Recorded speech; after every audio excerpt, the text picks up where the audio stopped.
The Galactic Summit was meant to be a celebration of peace. After decades of cold tension and minor border skirmishes, the great powers of the galaxy had agreed to a lasting truce. The Galactic Pact was signed 50 years ago, and for half a century, humanity had kept its promise: no war, no expansion, and no retaliation, even when provoked. Ambassador Leon Veros stood proudly on the shining stage of the Grand Hall of Unity, the center of the Galactic Pact's political network. Hundreds of alien delegates filled the hall. Their clothes glittered, their skin shone in different colors and textures, and translators hummed quietly as languages merged into understanding. Humans were new to the galactic stage, but they had proven capable, patient, and advanced. Many species had grown to respect them. Some feared them, but none could deny their discipline. They had earned their seat at the table. The cameras floated quietly, transmitting the event to billions of viewers across thousands of planets. Peace speeches echoed from every corner, and when Ambassador Veros took the stage, everyone leaned forward to listen. He smiled calmly. His speech began. 50 years ago, Earth joined the Pact. We came not as conquerors, but as partners. In these years, we've learned, we've grown, and today, I am proud to say that humanity stands not only for Earth, but for peace across all the stars. A soft gasp broke the silence, then a louder one. Veros's voice cracked. His eyes widened. His mouth opened, but no words came out. His hands clutched at his throat. He collapsed. Panic swept the room like a tidal wave. Security drones zipped forward. Alien guards shouted in at least 6 languages. The feed was still live. Billions watched in silence as the human ambassador died on the floor, his body twitching, a red foam bubbling from his lips. The video feed cut to black dot in the next 3 hours. News agencies across the galaxy exploded with the same headline: Human Ambassador assassinated during peace ceremony. The Galactic Council moved quickly. Too quickly. Within 12 hours, they issued a statement blaming Earth. They claimed the ambassador had been poisoned by a rival human faction trying to restart war. They called for an investigation, but at the same time, they began suspending humanity's rights within the Pact. Earth's seat was temporarily revoked. Human ships were ordered to retreat from Pact territories. Trade agreements were frozen. On Earth, the streets filled with protests. People cried, shouted, begged. But in underground, bunkers and space command rooms, the mood was very different. In a secret chamber beneath Geneva, Earth's leaders met in silence. He was murdered, said Commander Reva Durant, head of Earth Defense. Her voice was sharp, filled with cold rage. And they blamed us before the body was even cold. President Meki leaned forward, his hands trembling. What proof do we have? General Elias Khan answered. We intercepted a data burst. A covert message sent from the summit just 10 minutes before the ambassador collapsed. Encrypted. Alien tech signature. Not human. They all stared at the screen. The file had already been decoded by Earth's AI, Novacore. It showed a detailed poison sequence. Nanobots coded for Varus's unique DNA. It had been delivered through the water at his podium. The delivery system impossible to create with human tech. It's a setup, said Reva. Someone in the Pact wanted this to happen. They want to isolate Earth and push us into war, Elias added. The room fell silent. Then, slowly, the president stood. He looked tired old in a way he hadn't looked yesterday. Activate Ghost Protocol, he said. Everyone in the room froze. Sir? Reva asked. If they want us to look weak, we'll stay quiet. Let them push. Let them underestimate us. He walked over to the large screen showing the stars. But Ghost Protocol means we prepare. Quietly. No announcements. No threats. But if war comes to our doorstep, we won't just fight back. We'll burn every hand that reaches for our throat. The order was confirmed. Ghost Protocol. It had not been used in over 100 years. It meant total silent preparation. For galactic war. In the black of space, deep beyond the visible colonies, hidden shipyards hummed to life. Meanwhile, on the far side of the galaxy, a lone ship drifted near the neutral zone. It was a human reconnaissance vessel, barely larger than a small shuttle. Inside, Agent Sarai Elin reviewed the data log she had recovered from a secret listening post. Something didn't add up. The alien signal intercepted before the ambassadors. It matched a pattern Earth had seen once before. A communication signature used by a shadow group known only as the Architects. No species claimed them. No official record existed. But whispers said they moved behind governments. They shaped wars. They controlled who rose and who fell. And now they had moved against Earth. Sarai sent her report through the deep relay, a hidden signal that only Ghost Protocol units could receive. If her information was correct, then the poisoning was only the beginning. 3 days later, Earth's outer colonies reported unusual traffic along their borders. Alien freighters, military patrols, scientific expeditions. All ships from Pact members. All ignoring standard protocols. In the Kuiper Belt, near Pluto, the hidden battleship Vigilance began silent operations. It activated its stealth systems and moved to shadow the alien vessels. Commander Reva stood on the bridge. They're poking us, she said to her officers. Testing our response? And if we respond? Asked her second-in-command. Reva's eyes narrowed. They'll claim we attacked. First. Across the stars, humanity waited, tense, watching. But they were not afraid, because they had prepared for this. They had waited long enough. If the Pact thought Earth would stay quiet forever, they were about to learn a terrible lesson. The day trust died was not the end of peace. It was the beginning of the fire. Space was never quiet anymore.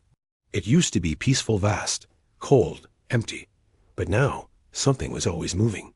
A ship hiding behind a moon. A signal bouncing across dead satellites. A weapon charging in the dark. Since the attack on Ambassador Veros, Earth had been preparing in silence. They hadn't declared war. They hadn't responded with public anger. But in the shadows, they had become a storm. And now, the first spark of that storm had hit open. Space, the space station, Hope's Reach, was one of the oldest joint human-alien research outposts. Built 50 years ago, after the Galactic Pact was signed, it floated near the edge of neutral space. It was a symbol of peace, and now it was gone. At 0300 Galactic Standard Time, it exploded. No warning, no distress call. Over 20,000 lives were lost: scientists, engineers, families. The explosion sent a shockwave of light through space, and with it came silence. No one claimed responsibility. But once again, the Pact turned to blame Earth. Alien news networks showed twisted footage of human ships near the area. False evidence. Edited voice logs. They painted Earth as a rogue state, out of control. But Earth already knew the truth. The destruction of Hope's Reach was not an accident. It was a message. Inside Earth's Defense Command, Novacore analyzed the explosion within minutes. Its sensors had picked up a cloaked signal one that matched a similar pattern from the ambassador's assassination. The Architects had moved again. They want chaos, Commander Reva Durant said. They want the galaxy to believe we're out of control, and the Council is playing right into it. She stood in the war room, surrounded by admirals, generals, and top-level operatives. The giant screen above them showed a map of the galaxy, red markers blinking across multiple sectors. 6 listening posts have gone silent, General Khan said. 3 colonies report alien probes crossing restricted zones. And now this Hope's Reach. Reva didn't blink. Activate EmberNet. I want silent fleets moving to every high-risk sector. No contact unless fired upon. What about retaliation? Someone asked. We're not striking back, she said calmly. Not yet. The president entered the room. We will not play their game, he said. They want us to overreact. They want to show the galaxy that we're a threat. He looked at the map. His voice dropped. But if they want to bring fire to our skies, then we will show them what fire truly is. Deep beyond Saturn's orbit, a small human fleet was cloaked in the ice fields. They were Ghost Squadron Special Ops, trained for silent battles. Captain Isha Real stood on the deck of the destroyer Iron Halo. Her mission was clear: investigate the site of Hope's Reach and find out who truly destroyed it. As they approached the wreckage, her ship slowed. The debris field was massive. Metal floated like frozen ash. Twisted parts of the station drifted, slowly rotating in the black. "Bring in the drones," she ordered. Small AI-guided machines flew out from the ship and began scanning the area. "Multiple energy signatures," said her science officer. "And here this fragment. Look at the impact pattern." The screen showed melted alloy, fused in a way that could only be done with plasma lances. "Not human tech," Isha said. "No, but it was meant to look like ours." She stared at the data. Her face went cold. "Send everything to Earth. Mark the file. False flag Alpha." They had been framed. Again. And this time, it had cost 20,000 lives. Meanwhile, Agent Sarai Elin, the same woman who had first intercepted the architect's signal, was deep in hostile space. She had disguised herself as a trader and entered a fringe colony known for black market deals. Her goal: find someone who had information on the architects. They were ghosts in the shadows, but someone out here might know who was pulling the strings. In a dark alley behind a fuel depot, she met him, an old driven smuggler with missing fingers and cybernetic eyes. "You shouldn't be here," he said. "I'm already here," Sarai replied. He sniffed. "Your Earth. I can smell your anger." She showed him a coin. It wasn't money. It was a coded marker, a signal used by those who'd once fought in the first expansion wars. His eyes narrowed. "You want to know about the architects?" "I want names," she said. "Ships, plans, anything." He looked up at the stars. "They aren't a race. They're an idea. A group that believes in shaping the galaxy through chaos. If they think one species is too strong, they destroy it from within." "Why Earth?" she asked. "Because Earth scares them." "Because you humans adapt. You survive what others cannot. They tried to control you through the Pact. It failed. Now they fear what happens if you rise." He handed her a small data chip. "They have agents inside the Pact Council, and inside your own allies. Trust no one." Sarai took the chip and vanished into the crowd. She had what she came for, and she was going home. Back on Earth, Novacore scanned the new information. Names popped up, routes, secret meetings. A full picture began to form. The architects were not working alone. Some members of the Pact were helping them silently, secretly, pushing humanity toward war. But Earth wouldn't break. They would respond. Not with panic, but with fire. In the Outer Rim colonies, Earth's allies began receiving secret messages. Small races once afraid to speak now whispered to Earth diplomats. "We do not trust the Council anymore. You are not alone. We have seen their lies." Earth began building a silent alliance. Not with weapons yet, but with truth. The truth was like a seed. Once planted, it grew.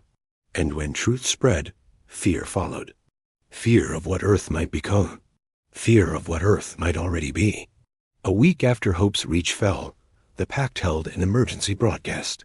An alien speaker, Grand Counselor Vreth, stood in a gold-trimmed room and made the announcement. "Do." To repeated aggression and refusal to cooperate, the human species is now considered a threat to galactic stability. Earth had been expelled from the Pact, all trade cut, all protections removed. And Earth said nothing. They didn't beg, they didn't protest, they simply prepared. Across the stars, hidden Earth fleets shifted into position. Stealth satellites activated. Strike teams disappeared behind enemy lines. And the people of Earth, the workers, the soldiers, the families, they didn't panic. They lit candles in their windows. They taught their children how to read star maps, and they waited because they knew what was coming. And they would not run. Not this time. The Pact had started the fire, but it was humanity that would decide how far it burned. The stars looked quiet from the outside, cold, distant, and peaceful. But behind that silence, tension was growing fast, like a storm gathering without sound. Earth had gone quiet after the death of their ambassador, but they were watching, listening, preparing. 2 weeks had passed since Ambassador Varys had died at the Galactic Summit. Since then, nothing had been the same. Alien news networks kept showing his last moments again and again. The footage was blurred, the audio edited, and the story twisted to show that humanity had somehow betrayed their own. The Pact claimed it was a power struggle within the human government. They said Earth was divided, dangerous, and unstable. But Earth had already found the truth. It was not a human attack. It was a message. A warning, and possibly a threat. In deep space near Mars, a human defense station detected an unknown ship crossing into their territory. It was slow, disguised as a science vessel, but something didn't feel right. Commander Ulrich stood on the bridge of the orbital watchtower and stared at the screen. "That's a Syrian hull," he said. "But look here, these energy signatures. Military-grade shields, not a science ship." Lieutenant Carla nodded beside him. "And look at its path. It's drifting too close to the relay satellites. If they scan those systems, they'll find our ghost net." I'll return to the communication officer. "Send a soft ping. No weapons, just a warning." The ping was sent, a simple flash of light, coded in the universal alert language of the Pact. The alien ship didn't respond. Instead, it moved closer. Faster. A LRIC single quotes as eyes narrowed. "Get the patrol fleet on standby. If they cross line Gamma, we go live." In Earth orbit, hidden fleets were already moving. The quiet war had begun. On the other side of the solar system, in the Neptune rings, Captain Dana Solis and her stealth ship Whisper of Flame had just completed a shadow run. She was a spy, trained in quiet missions, code-breaking, and surviving in the dark. Now, she had something the Human Council needed, a recording from a secret communication relay on the moon of a Pact world. She sat in the command chair, her crew tense around her. The ship was small, only 8 people. But its value was greater than a fleet. "We cracked the file," said Tech Officer Jin. "It's worse than we thought." He put the message on the screen. A grainy video appeared, an alien general, his voice clear. "Operation Silence must continue. Earth must be isolated. No one tells them about the Vanguard. If they discover the true plan before we move, the Pact collapses." Another voice answered. "And the ambassador?" "Already handled. The architects ensured a clean kill." Dana's heart sank. She leaned back, thinking hard. This wasn't just a betrayal. This was a coordinated takedown of humanity. They didn't just want Earth silent. They wanted Earth gone. She ordered the message transmitted to Nova Corps back on Earth. As her ship turned to jump to the next relay point, she gave one final order. "Change our call sign. From today, we're part of the fire signal." That was the code name for the coming counterattack, the quiet before humanity would strike back. Back on Earth, Nova Corps received Dana's data. The AI processed the message in seconds and transmitted alerts to human command across colonies. And fleets. President Mekki watched the file in silence. "So it's confirmed," he said. "The Pact wants us destroyed." Reva Durant stood beside him. "No, sir. Not just destroyed. Erased. They want to pretend we never existed. Like we were a mistake." "They've studied us wrong," Elias Khan said from the other side of the room. "They think silence means fear. But we've been silent because we were listening. Now we act." The president nodded. "I want Operation Ember active in the next 24 hours. Ember was Earth's first covert strike force made of elite soldiers, AI-assisted pilots, and ex-intelligence agents. They'll move against us soon," Reva said. "But we'll be ready. Far beyond Earth, in the empty zones near the galaxies. Edge, a secret human base hidden under an asteroid prepared for war. Its code name was Bastion Black. There, young recruits were being trained for missions they couldn't even speak about. One of them, Jace Talon, watched the stars through a cracked window in the sleeping bay. They killed our ambassador, he said to his bunkmate, Mira. She nodded. "I saw the file. They want us weak. They want us afraid. But we're not," Jace whispered. "We're just waiting." "Like a flame under dry wood," Myra smiled. "Then let's be the spark." Hours later, Ember Team launched from 3 different points across the galaxy. Their targets were hidden sensor arrays, listening posts, and communication towers used by the Pact to monitor Earth. The missions were fast, brutal, and silent. In each case, the Earth teams left behind only one message, burned into the wreckage in every known galactic language. Earth remembers. Earth watches. Earth rises. That phrase went viral across shadow networks. People whispered it. Aliens who respected Earth began to question the Council's actions. Some minor races began to pull back support from the Pact. And then the unthinkable happened. A fleet of alien peacekeepers arrived near Titan, claiming they were there to help maintain order. But when they refused to give identification codes and approached Earth's outer sensor grid, the hidden guns fired. It was the first direct shot of war. Earth didn't make speeches. They just responded. 3 alien ships were destroyed. The rest fled. Galactic media went silent. No one knew what to say. The Pact had made Earth the enemy. Earth would show them what that meant. In the quiet halls of the hidden lab beneath the Alps, Novacor's voice filled the dark room. Phase 2 has begun, it said. Earth's strongest fleets were moving to hidden rally points. Engineers activated. Weapons still in prototype stages. Colonies were locked into military alert. Civilian broadcasts were replaced with calm instructions and emergency drills. Across the stars, hidden allies of Earth began contacting human diplomats. Whispers filled the dark places of space. Maybe Earth wasn't the monster. Maybe Earth was the answer. Maybe this war wasn't about domination. Maybe it was about survival. Back on Mars, Commander Ulrich stood in the observation dome as he watched the sky change. His station had intercepted another alien transmission. This time, it wasn't an order, it was a fear-filled plea. A small alien faction wanted asylum. Why would they? Ask us, Carla said. Ulrich stared ahead. Because they know what's coming, and they've seen what we're becoming. Humanity was not afraid. Humanity was not broken. The betrayal had echoed across the stars, but the answer would be louder. It would come like thunder and fire. The chamber of the Galactic Council was quiet, too quiet. Usually, it echoed with voices.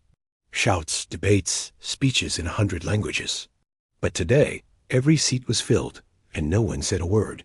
All eyes were locked on one figure standing. In the center of the circular floor. It was a human. Alone. Unarmed. Calm. His name was Marcus Lean. He was not a soldier. He was not a spy. He was a diplomat. But everyone in the chamber could feel the pressure he carried. He held something in his hand, a small sealed data drive.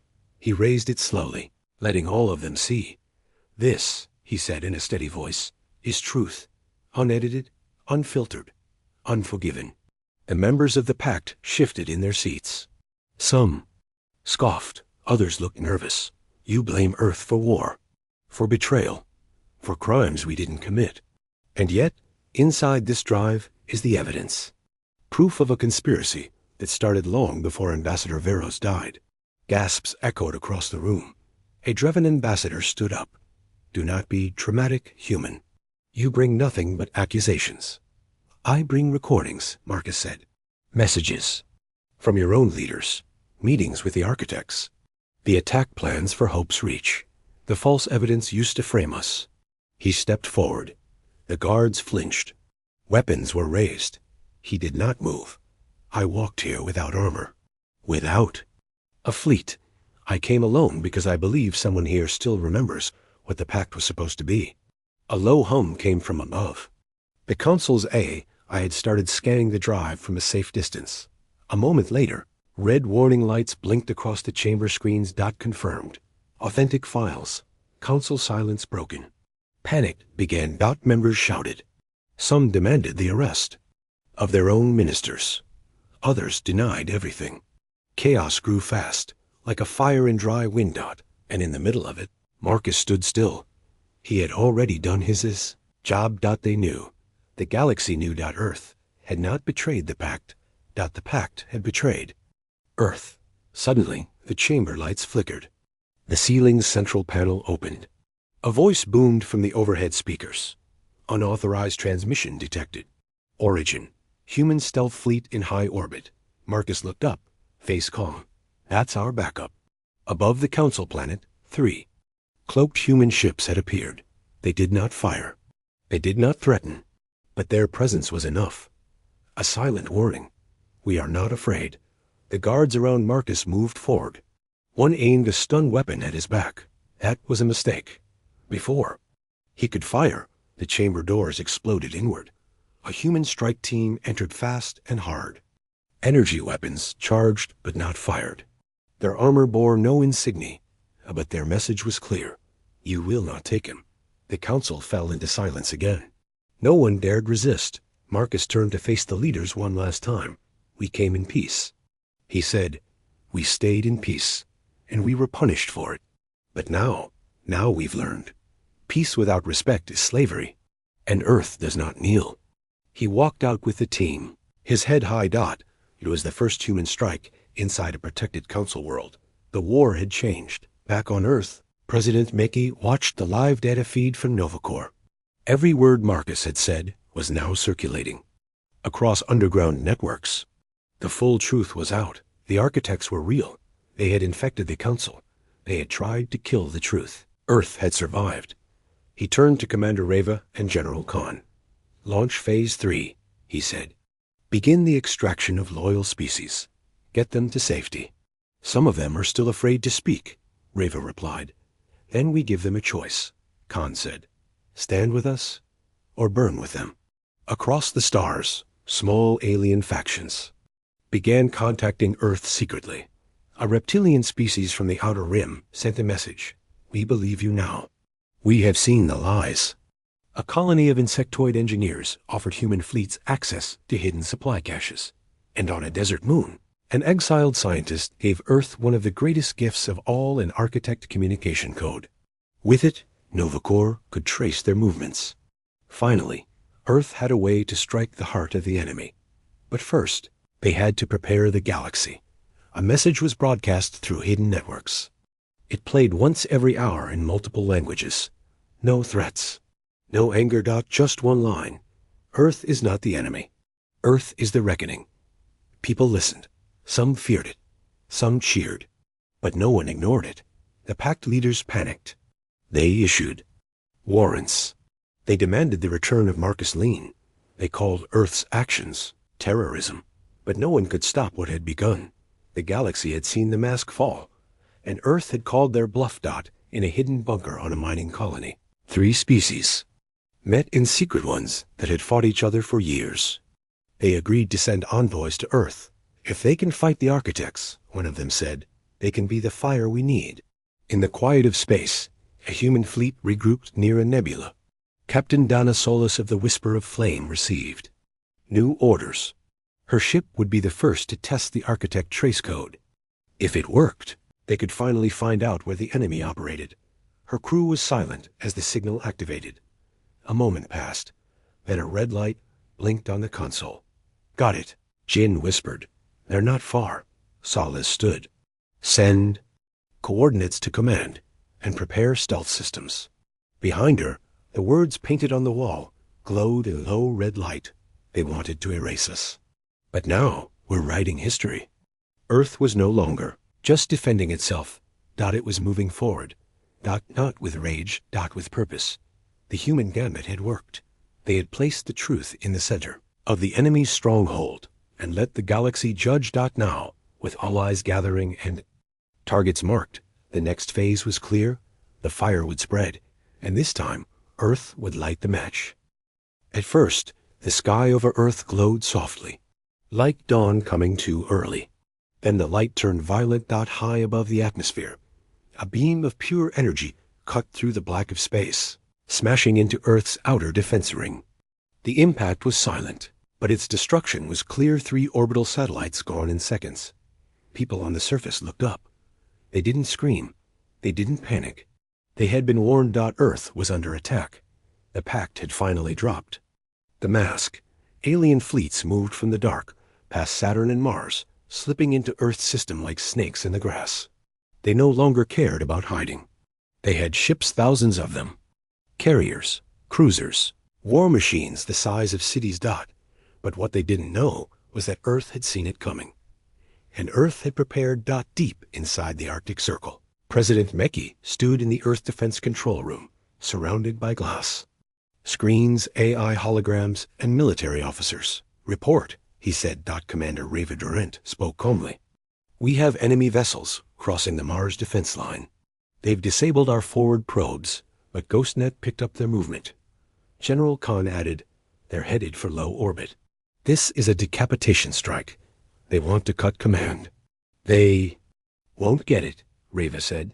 We've scattered command protocols. Even if they hit the capital, our fleets will keep fighting. Activate the Aegis grid, the president ordered. In the upper atmosphere. Hidden defense satellites powered. Up. For years, they had been called weather monitors. In truth, they were kinetic weapon platforms. The moment they locked on, steel rods the size of school buses fell toward the incoming fleet. No explosives, just gravity and speed. Dozens of enemy ships were torn open like paper, and that was only the beginning. Across Earth system, stealth fleets decloaked. Frigates, battle cruisers, drone swarms. Earth hadn't just prepared a defense. They had built a second war fleet in total silence. They were done waiting. On Luna, the moon's dark side split open as hidden artillery batteries emerged. Giant cannons powered by nuclear cores began launching. Long-range plasma charges. Each shot crossed space in seconds. Each one hit something. Earth's answer had begun. In orbit above Jupiter, Captain Dana Solis watched the battle unfold from her command chair aboard the Whisper of Flame. We've received battle naps from Earth, said her tactical officer. They want us to flank the eastern wing. Dana nodded. Deploy ghost drones. Keep cloaked until we're inside their shield arcs. Her ship had already taken down 2 enemy scouts silently. Now they moved through a field of ice, using debris to mask their heat signatures. As they crept closer to the Pact's main carrier, Dana gave the order. Now. Dozens of micro-drones burst from her ship, slipping through gaps in enemy shields and attaching themselves to the hull. The enemy didn't even notice until the drones exploded. The Pact carrier split in half. Other human ships joined the assault, punching through alien lines with precision and fury. Earth wasn't just defending itself. It was taking back the sky. On the colony world of Atlas Prime, an alien general named Voron watched the battle feeds in disbelief. How did they build so much? He shouted. Our intelligence said they were fractured, weak. His second in command, a smaller insectoid, answered with shaking hands. They were never weak. They were quiet. Voron turned to the main screen. A new fleet had appeared, human ships marked with strange symbols. They weren't standard Navy. Who are these?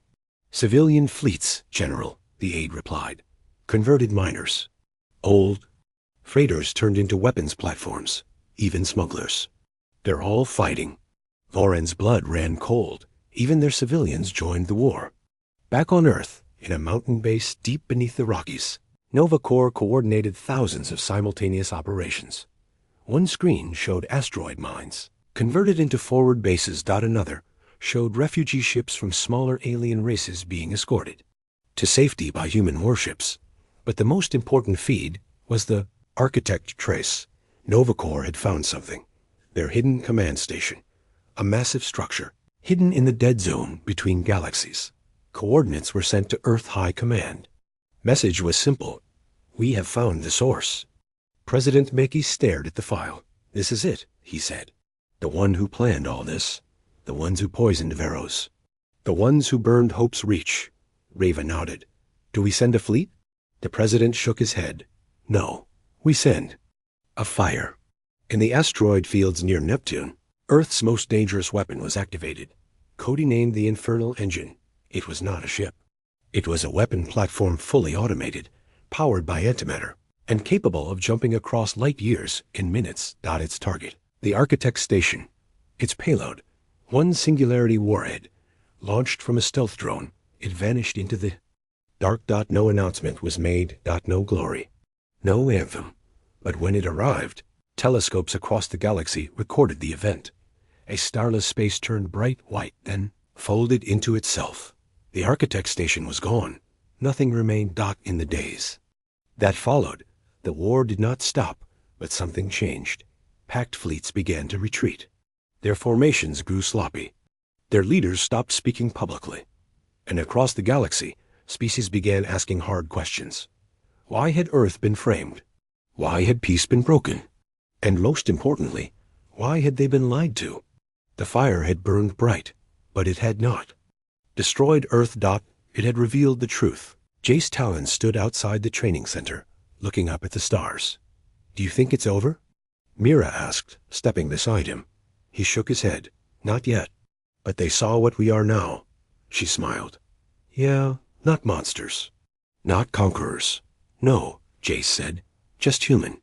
Behind them, the red dust of Mars glowed softly. And far above, the stars burned. But this time, they burned with purpose, because Earth had fought back. And in doing so, it had reminded the galaxy of a forgotten truth. Humans don't start wars, but if pushed too far, they finish them. Space was quiet again for a moment. After Earth's counterstrike, after the Architect Station was destroyed, the galaxy held its breath. The flames of war still glowed, but something had changed. Humanity hadn't been crushed. They hadn't begged. They had fought, and they had won. But most of all, they had surprised everyone. The Pact thought Earth would break, that they would collapse under pressure, that their colonies would run, that their systems would fall apart, that their people would turn on each other. But the opposite had happened. From the core planets to the farthest moons, humanity had united. They had become something terrifying. They had become one dot in orbit around a dying star. The Pact's second fleet regrouped. 25 ships damaged. Scared and confused, they had seen Earth's weapons. They had lost ships to Earth civilians. And now they waited for new orders that weren't coming. Admiral Threx, a reptilian leader with 300 years of battle experience, stood on the command deck of his cruiser, watching the empty stars. He turned to his officers. "What do? We know about their losses?" "Minimal," one replied. "They protected their homeworld. Their colonies held. Their fleets are—" "Growing? Threx asked. "In the middle of a war?" "Yes, Admiral. They're building new ships using automated facilities. Even civilian miners are converting rigs into warships." Threx stared at the display, silent. He had once laughed at the idea of human courage. Now he wasn't laughing anymore. Back on Earth, the night sky above the city of Sydney lit up as a new fleet launched into orbit. People stood on rooftops and cheered. Soldiers marched through streets with silent focus. There were no celebrations, only purpose. Inside Command Bunker Theta, President Makey sat with Commander Reva Durant and General Khan. The large screen showed a live feed of over 40 planets, human and alien, where Earth now had either military presence or growing influence. "Their propaganda is collapsing," Reva said. "More alien colonies are asking to negotiate directly with us. Some want protection. Others want to join." Khan added, "Even former enemies are changing their tone." The Drebin Syndicate sent a message. "They're offering resources and intelligence in exchange for peace." "They're afraid," the president said quietly. "They thought we were alone. Now they see we're not." Novacor's voice spoke from the speakers. Multiple intercepted messages from remaining Pact fleets. Morale is falling. Desertions increasing. Some captains are refusing orders. Becky stood. "This war isn't just about weapons anymore. It's about belief." He looked at the map. They believed we would break. Now they don't know what to believe. Far across the stars, in a dark asteroid base, Agent Sarai Elin met with 2 alien defectors. One was a former Pact diplomat. The other, a war technician who had helped build the weapons that destroyed Hope's Reach. "I saw the orders," the technician whispered. "It came from high up. They said it would force humanity to surrender." Sarai leaned forward. "But why?" "They feared you," the diplomat said. "You're unpredictable. You evolve. You don't follow patterns. The architects said if Earth united, the Pact would lose control of the future." "They were right," Sarai said. "And now the future is here." She left the base with data drives, codes, and names. People were turning, because when a lie dies, the truth becomes a weapon. On the moon of Tarsi's 4, a group of human Marines rescued a trapped alien colony. It had been abandoned by the Pact during pirate raid. When the humans arrived, they didn't ask for thanks. They just offered supplies, protection, and help.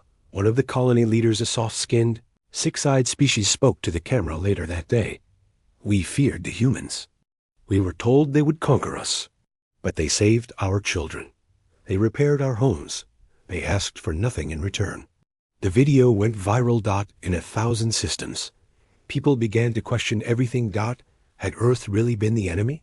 Or had they just refused to bow? In orbit around Titan, Earth's new flagship Unbroken prepared for a long jump. Captain Dana Solis stood on the bridge. Her ship had led many of the quiet missions. Now, she was leading something bigger. A multi-species convoy was forming. Refugees, defectors, allies, all under human escort. As the jump timer reached 0, Dana spoke into her comm. To everyone listening, we are not your conquerors. We are your shield. Join us or stand aside. The stars blinked, and her fleet vanished into hyperspace. In the shattered halls of the Pact High Council, only 12 members remained. Most had fled, disappeared, or switched sides. A broadcast flickered on their central screen. It showed in old recording Ambassador Veros, smiling, his final speech playing once more. We came to bring peace. We stayed to keep peace. But if peace becomes a cage, we will break it. The council room fell silent. One alien whispered, "We made a mistake." Another said, "No, we made an enemy." Back on Earth, at the Unity Memorial, people placed lights on a long wall of names. The list included soldiers, scientists, and civilians who had died since the first betrayal. But it also had something new. Alien names. Earth was no longer just fighting for humans. They were fighting for everyone who had been used, lied to, or discarded by the powerful. That was Earth's new strength, not its weapons, its will, on a hidden space station built into a rogue comet. Novacore launched a new system vigilance grid. It would monitor every Pact transmission, every ship movement, every attempt to rebuild their power. And if they tried anything, Earth would know. Instantly. J.A. Talon, now a decorated Marine, stood beside Mira on a quiet hill outside a rebuilt outpost on Mars. "Remember when we were just trainees?" she asked. He nodded. "We were scared, confused, and now?" He looked at the sky. "Now they're scared." She laughed. "You know what they say, don't poke the Terrans." He smiled. Too late. They walked down the hill as human and alien children played in the red dust below. The war wasn't over, but Earth had changed it. Forever. They had not been broken. They had been REFORGED, and the galaxy would never forget what came next. In the dark stretches between stars, silence had returned, but it was not peaceful. It was the silence before the hunt. Humanity was no longer just defending itself. The time for waiting, for warnings, for negotiations was over. Earth had survived. Betrayal shattered the Pact's strongest fleets and lit fires across the galaxy. Now they were going after the ones who started it all. The leaders, the planners, the monsters hiding behind laws and lies. The hunt had begun. Novacore activated Operation Emberfall at 0400 UTC across 50 human-controlled systems. Encrypted signals reached fleets, agents, and strike teams. These weren't armies for war. They were scalpel teams for justice. Their target, the surviving members of the Pact High Council, and those who had ordered the destruction of Hope's Reach and other atrocities. Find them. Novacore's voice echoed across hidden channels. Burn their shadows into the light. Deep inside the Varian Nebula, a rogue cruiser drifted silently. Its hull had no markings. Its engines ran cold. Inside, former Pact Minister Rallos hid with a dozen guards, thinking he was safe. He WASN T. Strike. Team Echo dropped onto the ship without warning. No sounds. No threats. Just shadows moving through metal halls. Rallos woke up with a barrel of a plasma rifle pressed to his head. "You remember Hope's Reach?" one of the soldiers asked. Rallos was shaking. I was following orders." "No, you wrote them." The feed went live. His confession was broadcast to every system under human reach. Then he was taken, not killed. Worse. He was sent to Earth. To stand trial in front of the galaxy. On the frozen moon of Eryx, another target fell. Vera Zahn, the biowar engineer who created the virus used on human colonies, was captured while trying to flee in a stolen ship. She begged. She cried. No one listened. The team that caught her said only one sentence before placing her. In a containment pod, humanity remembers. On Earth, people gathered in massive public squares to watch the trials. Screens floated in the sky, on buildings, even on the sides of ships in orbit. The faces of the Pact's worst were shown, each one forced to answer for what they did. Some tried to lie. Some screamed about misunderstanding humanity. Others blamed their superiors, but the evidence was clear. Novacore had collected everything. Every command, every deal, every betrayal. And now the galaxy saw it all. Not just humans, aliens too. Many who once served the Pact now turned away from it. Even the loyal ones could not defend it anymore. Ships were surrendering. Colonies were raising Earth's flag, not as conquered worlds, but as willing allies. The truth had become a weapon sharper than any laser. Captain Danasola stood before the Council of Defectors, a newly formed group of alien worlds seeking Earth's guidance. "We don't want to rule you," she said. "We don't want your lands or your people. We want what we were denied: freedom, justice, and peace." They believed her because they had seen the truth. And they had seen what humanity did to those who betrayed that peace. But not all enemies were hiding. Some still believed they could win. General Crater, the last warlord of the Pact, gathered his forces near the gravity wells of the Pelian Rift. Thousands of drones, mercenaries, and pirate fleets were ready to fight back. He broadcast a message to the galaxy. "You think the humans will protect you? They're nothing but beasts with shiny guns. They will burn you the moment you disobey." Humanity answered. Fleet vengeance arrived without warning. Not from the front, from above and below, hidden inside the rift itself. The battle lasted less than 1 hour. When it ended, only silence remained. No wreckage, no survivors, just a warning signal left in Crater's own voice, now twisted and looped. "We were wrong." Even in peace, humanity didn't rest. They built the Vigilant Accord, a coalition of species, tired of empires and games. It wasn't a government. It was a promise. If anyone rose again to try what the Pact did, they wouldn't face just Earth. Would face everyone who had suffered under them. Together. In a quiet desert on Mars, Jace Talon walked among rows of names etched into black stone. Mira stood beside him. They had come far. "So many names," she whispered. He nodded. "Too many. But the list is not growing anymore," she said. He looked at her. "Because we're winning?" She looked back. "Because we started hunting the ones who made the list." A child, human and alien mixed, played nearby with others. They wore a small uniform patch, half Terran, half neutral star. A new symbol. A new beginning. The war wasn't fully over, but the worst of the shadows were gone, because humanity had stopped waiting. And started hunting. Not for power, not for conquest, but for justice. The kind that echoes across stars. And burns forever. The war was over, but the silence that followed felt heavier than the explosions before it. Across the galaxy, fires had stopped burning. Ships had returned to their hangars. Soldiers, those who lived, had taken off their armor. And in the ashes of the old galactic pact, a new order was forming. Not one built on fear, not one built on lies, but one built on the truth that humanity had forced the galaxy to see. Humanity did not start this war, but they had ended it. In the ruins of the old galactic council chambers, now abandoned and half buried in rubble, a transmission was sent out.